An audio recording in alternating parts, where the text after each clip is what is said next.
Ó, estamos iniciando mais uma aula aqui, tá? Essa aula excepcional sobre documentação, análise e sobre aprovações e reprovações. É muito importante que você entenda a documentação necessária que você vai pedir para o seu cliente, porque isso vai otimizar muito tempo durante o seu processo. Eu já tive alguns casos do corretor, às vezes por falta de conhecimento, esperar horas e horas, às vezes dias por um documento, mas na verdade todos os documentos que ele já tinha em mãos já era necessário. Assim como já aconteceu o contrário, do meu corretor pegar diversos documentos que quando a gente foi subir o documento não era válido. E tudo isso porque acaba faltando um pouquinho mais de informação, né, de como que vai seguir o procedimento em subir análise para fazer análise e aprovação. E a documentação é um ponto muito importante para isso. Então, esse treinamento aqui é mais um treinamento que a gente vai fazer porque ele acaba se tornando universal. Ao longo do tempo, o normativo da Caixa ele vai alterando e tem algumas alterações nas documentações, mas acredito que a base desse treinamento aqui vai ser a mesma para um bom tempo. Hoje é dia 14 ou 15, se eu não me engano, agora de setembro, e no dia de hoje acabou de ter uma alteração no normativo Caixa sobre o que a gente chama de fator social. Talvez se você é novo na profissão, o fator social é aquele pontinho ali interessante, que é onde você vai ter uma liberação maior sobre subsídio na aprovação do seu cliente. Então é muito importante que você entenda todo esse procedimento, né, para você poder chegar na hora com o seu cliente ali, na hora da prospecção, ou mesmo, até mesmo na hora da mesa, né, no primeiro atendimento, você saber quais os documentos necessários que você vai pegar com o seu cliente. Então esse bate-papo vai ser um bate-papo muito importante para que você possa ter entendimento sobre o processo e principalmente, pessoal, para otimizar tempo, tá? Então eu criei um materialzinho rápido aqui. Quero fazer esse treinamento ser bem didático e bem rápido para não ocupar muito do seu tempo e te manter aqui fixo no vídeo. Então vamos lá. Primeira dúvida que muito corretor quando começa é quais são os documentos e como que eu solicito essa documentação. Primeiro ponto aí, que são os clientes mais tradicionais que a gente recebe, os nossos clientes que a gente vai chamar aí de CLT, pessoas que trabalham de carteira assinada. Então eu coloquei uma listagem aí, né, com a numeração dos nossos documentos necessários para a gente gerar a venda do nosso cliente, né? Então a gente tem o nosso RG, CPF, certidão de nascimento, comprovante de residência, a carteira de trabalho, o contra-cheque atual, né? Esse contra-cheque, se possível, você vai solicitar do seu cliente dos últimos 3 meses, vou te explicar mais à frente cada detalhe dele, o imposto de renda, o extrato da FGTS, a MO, que é a consulta do CPF do cliente, onde ele faz a autorização, e o fator social, que é o dependente, beleza? E-mail e telefone é bem simples de você solicitar para o teu cliente, então é sempre positivo você subir a pasta, né, a documentação para o seu cliente no e-mail, já tendo esses documentos aí, todo bonitinho. Cara, ponto muito importante, é uma metodologia que eu emprego no meu time, e aí eu queria poder te ajudar a desenvolver isso, porque isso te ajuda na hora do processo. Todos os documentos, quando a gente vai subir para análise no e-mail, a gente tem a obrigação de numerar. Então, por exemplo, assim como está numerado aí, ó, 1, 2, 3, 4, 5, 6 até o 9, eu quero que toda vez que você salvar o documento de um cliente, você vai numerar esse documento, beleza? Então, documentação para CLT é exatamente essa que está aí, tá bom? E aí, eu quero que você tenha um ponto de atenção aonde está escrito aí embaixo, ó, para análise rápida, faltou um acentozinho aí, somente os documentos 1, 3, 4, 5 e 6. Pedro, então você quer dizer que para o meu cliente que é CLT, ele não precisa apresentar a certidão de estado civil? Olha, se ele for solteiro, você nunca vai precisar apresentar a certidão de estado civil na hora da análise. Então, preste bem atenção que esses documentos que estão aí embaixo são os documentos necessários para uma análise rápida. Para a geração do contrato, vai ser necessário sim a certidão de estado civil. Agora, se o seu cliente for casado, divorciado ou viúvo, vai ser obrigatório a apresentação da certidão de estado civil, beleza? Você vê que eu pulo aí, no caso, né, o número 4, né, que é a CTPS. E aí na CTPS é um ponto bem interessante, que é o seguinte: se no contra-cheque do seu cliente, lá na frente vocês vão ver isso, que eu tenho um contra-cheque para apresentar para vocês. Se no contra-cheque do seu cliente tiver a data de admissão dele, a CTPS, que é um dos documentos que está aí, né, para análise rápida, ela também vai poder ser descartada, que é o número 4. Então, de fato, aí os documentos que você precisa unicamente para fazer uma análise do seu cliente é o número 1, o número 3 e o número 5, que é RG e CPF, localização, né? O endereço dele. Esse endereço também pode ser por escrito no e-mail, para gerar análise, mas não para gerar o contrato. E a renda do meu cliente, tá bom? Então aí estão os documentos que eu preciso ter fácil acesso. Se vocês forem observar, em todas as outras telinhas, o número 6, que é o imposto de renda, ele vai estar descrito aí como um documento obrigatório, tanto quanto para análise rápida, tanto quanto para geração do contrato.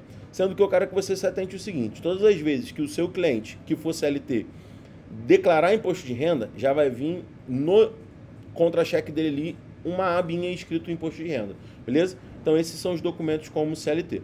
Depois desse primeiro tópico aqui de CLT, todas as outras documentações, elas são bem parecidas. Então, próximo segmento aqui, que é a documentação do nosso cliente autônomo.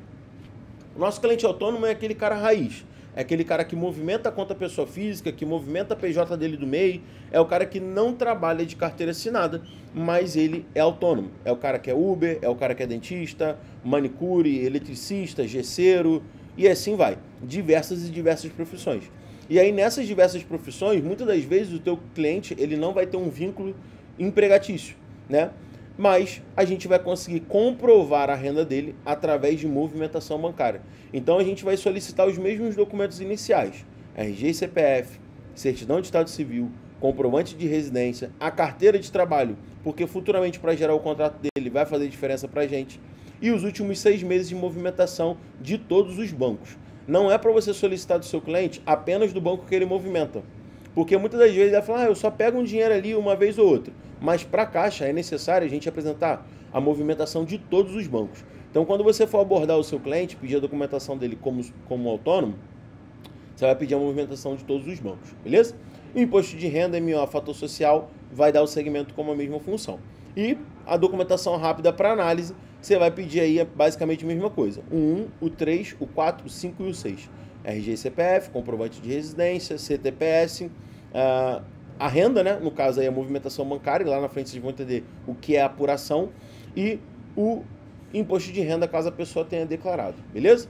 Se a gente der mais um segmento para frente, a gente vai para documentação de aposentado e pensionista. A documentação de aposentado e pensionista, ela vai se manter basicamente a mesma coisa. O único documento que de fato altera aí é o documento número 5, que é a renda. Aonde que nessa renda a gente vai apresentar a carta de concessão do benefício e o extrato do benefício. Pedro, aonde que eu pego isso? Se o seu cliente estiver aposentado pelo INSS, ele vai acessar o Meu INSS. O Meu INSS, ele consegue acessar com a senha do Gov, entrando pelo Google, né? Aí ele vai entrar no Google, vai escrever Meu INSS, e através do Meu INSS, ele vai conseguir ter acesso a esses dois documentos. O Meu INSS é a fonte onde que o cliente que trabalha como pensionista, né, como recebe uma pensão ou que é aposentado, ele vai ter o acesso da renda dele, beleza? Na maioria das vezes, a pessoa que é pensionista, ou ela recebe um salário mínimo, que atualmente é 1.518, ou ela vai receber um valor mais expressivo. Possivelmente essa pessoa tem declaração de imposto de renda. Então já saiba que se você estiver abordando um cliente que é aposentado ou pensionista, esse cliente ele vai ter que apresentar um imposto de renda. Algo que é praticamente diferente dos outros cenários, onde que a pessoa tem a opção ou não de declarar. Quando a pessoa é pensionista ou aposentado, 99% das vezes ela tem que apresentar um imposto de renda, beleza? Então esses aí são os perfis mais simples que a gente se depara hoje em dia. Também tem um perfil que é o militar, e o militar ele vai se enquadrar na mesma posição que o cliente que é CLT, porque ele tem que apresentar o contra-cheque dele, beleza? Então esses são os perfis de documentações que vocês precisam apresentar. Cara, grava isso, e eu quero que todas as vezes que vocês forem subir uma documentação para o seu gerente, para o seu diretor ou para o seu coordenador, você suba essa documentação sabendo que você tem que numerar ela, tá bom? E, se possível, deixa essa documentação organizada. Não coloca a foto virada, coloca a foto de uma forma que você consiga visualizar. E um ponto principal, gente, eu até tenho uns exemplos de imagens aqui na frente. Os documentos eles têm que estar visíveis. Não adianta nada você mandar um documento que não esteja visível. Muitos documentos eles são emplastificados, né? Às vezes na hora do seu cliente tirar uma foto ou de escanear, ela vai acabar ficando com reflexo. Se o documento estiver com reflexo e você mesmo não conseguir ler, não acha que a análise de crédito vai conseguir ler. Então você precisa apresentar um documento que esteja visualmente fácil de transmitir, né? De conseguir identificar ali as informações, beleza? Então esses aí são os 3 perfis de documentação necessários. Eu quero aqui agora mostrar para vocês cada documento necessário para a nossa análise. Quando a gente fala de RG e CPF, a gente entra muito num ponto que é o seguinte, tá? Os RGs atuais, eles não possuem mais o registro geral. Aquele registro geral onde tinham, acho que eram 8 ou 9 dígitos, se eu não me engano. Hoje em dia, o RG, né, essa nova imagem, onde está aí a da Maria Joana, o RG ele só possui o CPF. E aí, esse é um ponto onde que as pessoas acabam se questionando muito. Poxa, mas e o número de registro geral? A maioria dos RGs, atualmente, eles não tem mais número de registro geral. Eu coloquei um outro exemplo aí da CNH, que no caso é até mesmo minha CNH. Essa CNH aí é a forma que você precisa apresentar ela. Se ela for digital, você vai ir lá no aplicativo e vai colocar para exportar. E se for físico, você tem que tirar uma foto dela aberta, beleza?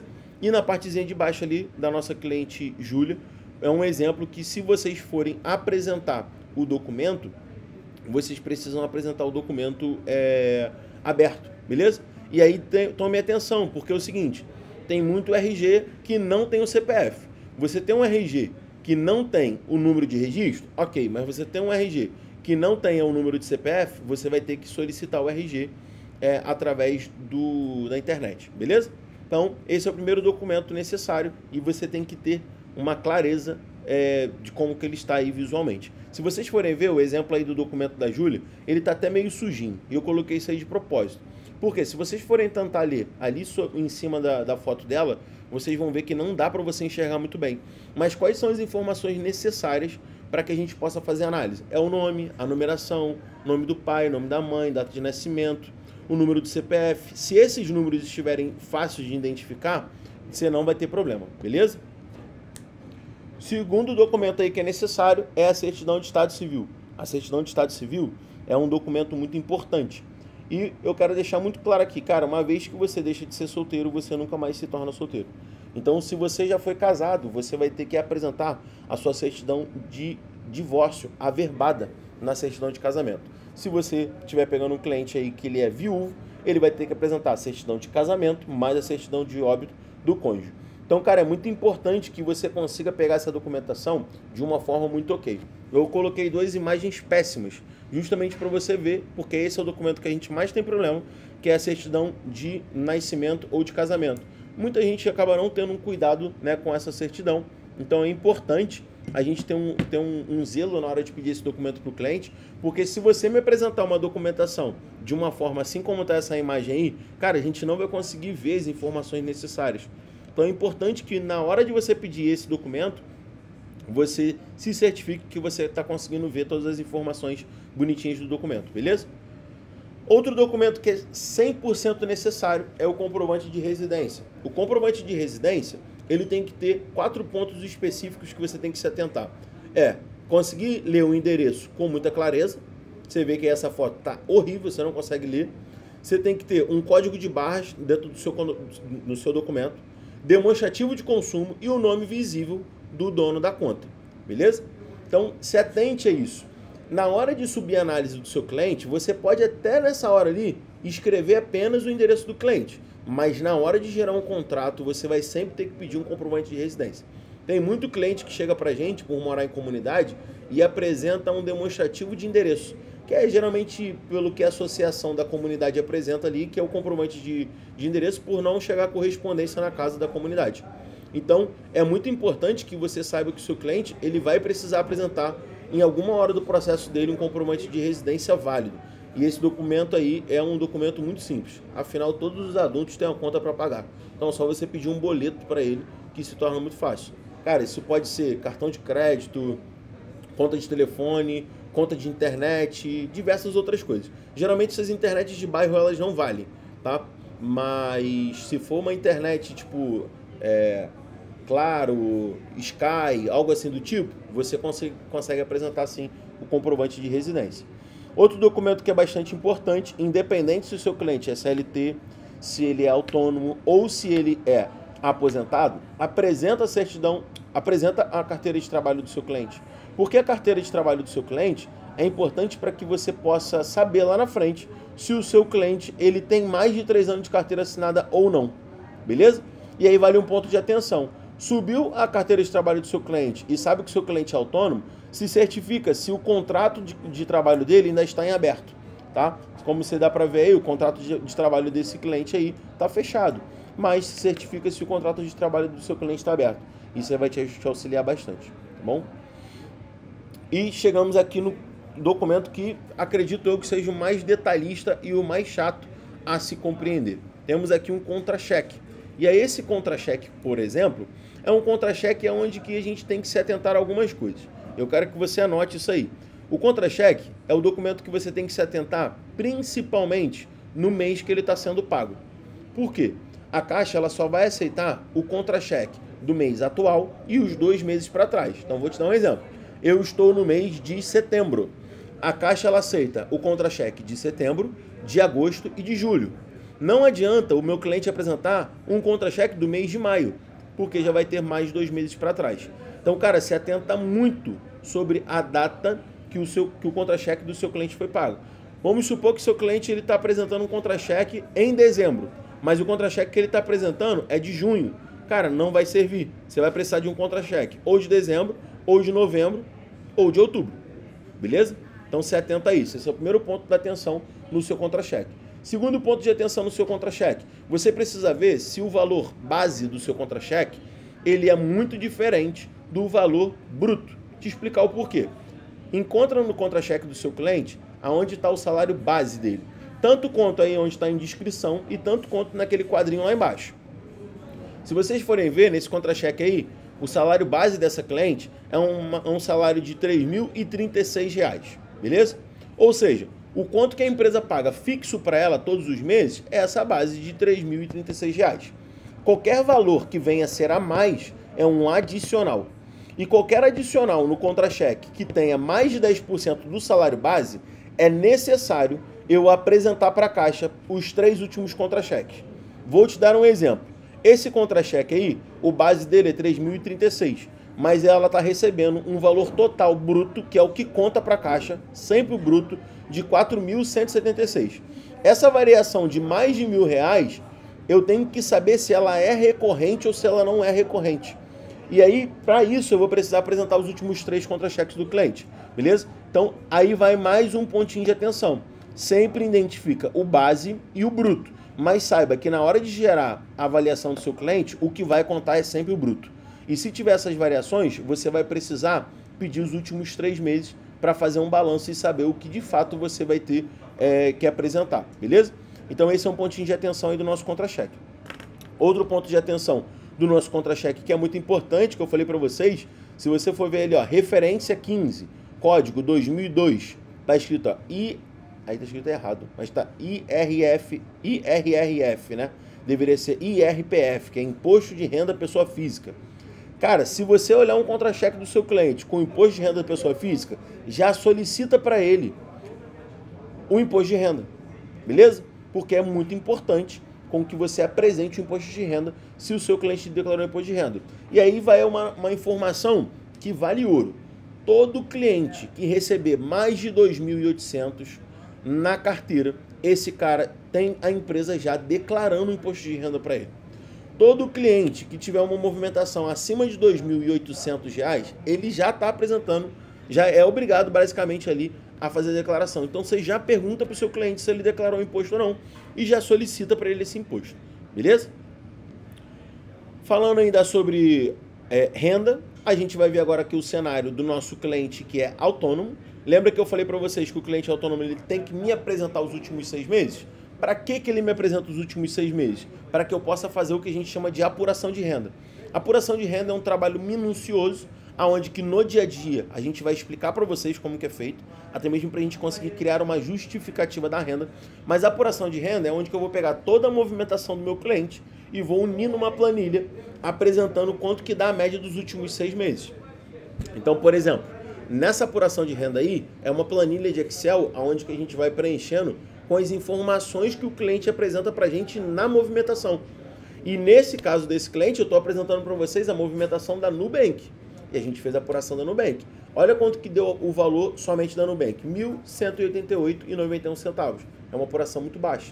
O que eu já vou fazer? Eu já vou solicitar para esse cliente, perguntar se ele tem um outro banco, para saber se a gente consegue melhorar ou não a renda dele.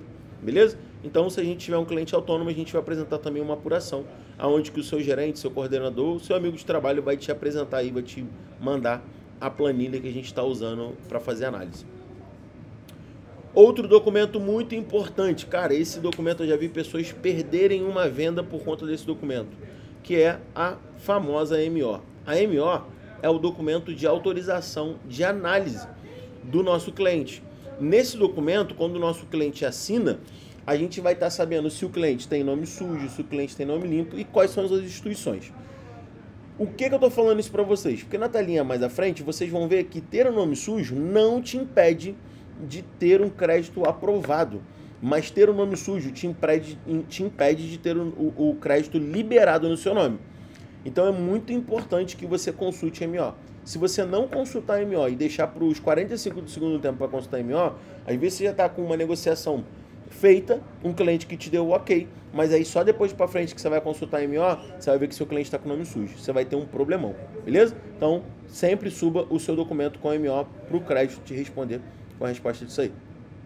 Documentação de fator social. Cara, hoje, dia 15 de setembro de 2025, tivemos, graças a Deus, uma mudança sobre o fator social, que era o que de fato aterrorizava a gente, beleza? O fator social é o famoso dependente. É alguém que dependa financeiramente de você e que você consiga comprovar isso. Então segue aí uma telinha dos graus de parentesco, né, que você pode tá apresentando como seu dependente. Tem que ser familiar até terceiro grau.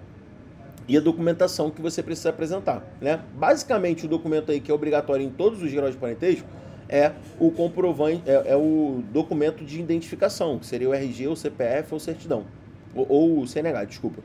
Além disso, em algum dos casos, você vai precisar apresentar um comprovante de residência atual. E esse fator social, esse dependente, ele tem que residir na mesma residência que você. E em alguns outros casos, você vai ter que apresentar o último documento, que é uma declaração de parentesco, que é uma cartinha, que a gente elabora ela aí, né, redige ela junto com o cliente, por Word, e o nosso cliente assina e data ali no mesmo momento. Então esses são os documentos necessários para apresentar o dependente. Muita atenção a esse caso aí, porque aí é onde que mais rouba tempo do nosso dia a dia. Vamos aqui para o segundo ponto, que são as avaliações de risco. Já estou terminando o nosso treinamento aqui. Esse segundo ponto das nossas avaliações de risco, a gente vai ter algumas telas. Eu quero que vocês tenham muita atenção sobre isso, tá? Eu vou passar aqui, mas depois eu vou voltar, só para vocês verem que a gente tem algumas telinhas de aprovações e existem algumas outras várias, cara, que também são telinhas de aprovações que vale a pena vocês se atentarem. O que eu quero que vocês tenham total atenção? Todas as vezes que vocês veem uma tela de aprovação com a prestação liberada, quer dizer que possivelmente esse cliente ele está aprovado sem ter nenhuma dívida. Nenhuma dívida. Se o seu cliente ele tiver com a parcela prestação liberada, logo ali embaixo de onde está escrito assim, ó, valor do financiamento, se tiver uma parcela liberada, possivelmente esse cliente ele não tem nenhuma dívida. Mas não quer dizer que esse cliente aprovou o teto máximo. Mais para frente a gente vai ter um treinamento aqui no canal sobre financiamento caixa e vocês vão ver que o teto que o financiamento libera da renda é 30%. Neste caso, o nosso cliente está aprovado 30% na renda dele. Mas não quer dizer que ele não possui nenhuma dívida, beleza? Mas esse cliente tem uma aprovação limpa, tá? Então aí é uma tela de aprovação. Se eu for passar um pouquinho aqui, eu também tenho uma tela de aprovação. Por mais que lá em cima esteja azulzinho escrito condicionado, esse meu cliente ele está aprovado, porém condicionado. Condicionado ao quê? Condicionado em pagar as dívidas que ele tem em prejuízo no SCR, que é o famoso Bacen. O Bacen é um registro do Banco Central. Então o meu cliente ele está com um perfil aprovado para a Caixa, mas o perfil dele, por mais que ele seja adequado e aprovado para a Caixa, não é um perfil aonde que ele consegue ter o crédito liberado, beleza? Ele está aprovado, mas para ele estar liberado, a dívida dele tem que estar quitada, tem que estar em dia. O registro do Banco Central tem que estar limpo. Então essa é a nossa segunda forma de aprovação. E olha, o Bacen é algo que acompanha a gente diariamente. Infelizmente, muitos clientes têm dívida no Bacen, beleza? Segunda telinha de aprovação é a telinha de aprovação que é aprovado, mas condicionado, quando o sistema apresenta um comprometimento no mercado, que é o famoso comprometimento de margem. Vamos supor que você tem um cliente com uma renda de R$2.000. Se a gente sabe que o máximo que o nosso cliente pode comprometer é 30%, a gente sabe que o nosso cliente no máximo pode comprometer R$600 de parcela.